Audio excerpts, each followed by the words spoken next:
The Prince and the Pauper by Mark Twain. Chapter 31. Coronation Day. When the coronation procession was over, people filled the Westminster Abbey to watch the coronation ceremony. Great lords and ladies gathered in the abbey, waiting for the young king.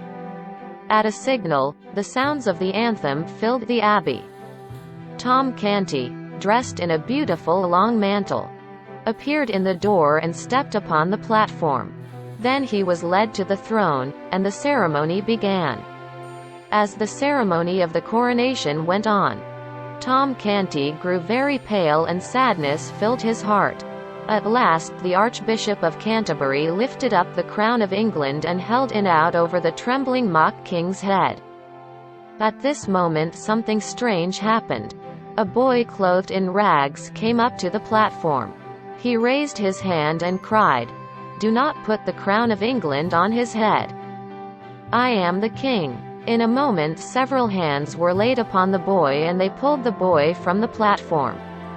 But at the same moment Tom Canty, in his royal mantle, made a quick step forward and cried out in an angry voice, "Let him go and don't touch him.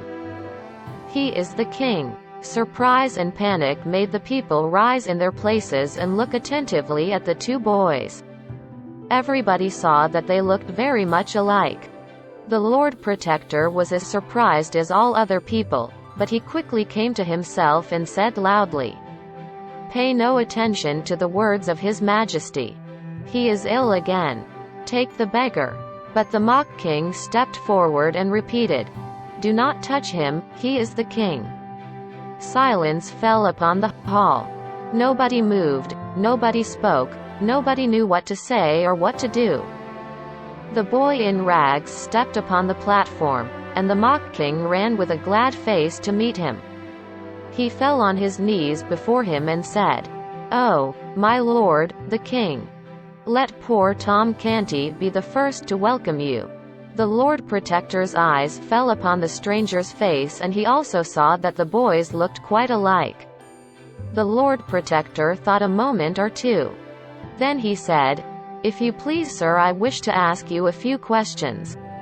"I will answer them, my lord," the ragged boy answered.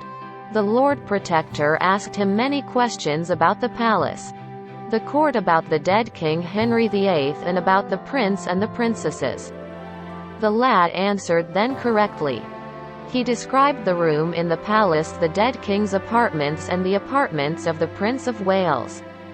It was strange, it was wonderful, nobody could explain it. There was no explanation for it. Tom Canty's hopes began to rise, but the Lord Protector shook his head and said, "It is true, it is most wonderful. But it is not more than our Lord the King can do. It doesn't prove anything." He still called Tom Canty king, and this made Tom very sad. He felt that he was losing all hopes to go back home.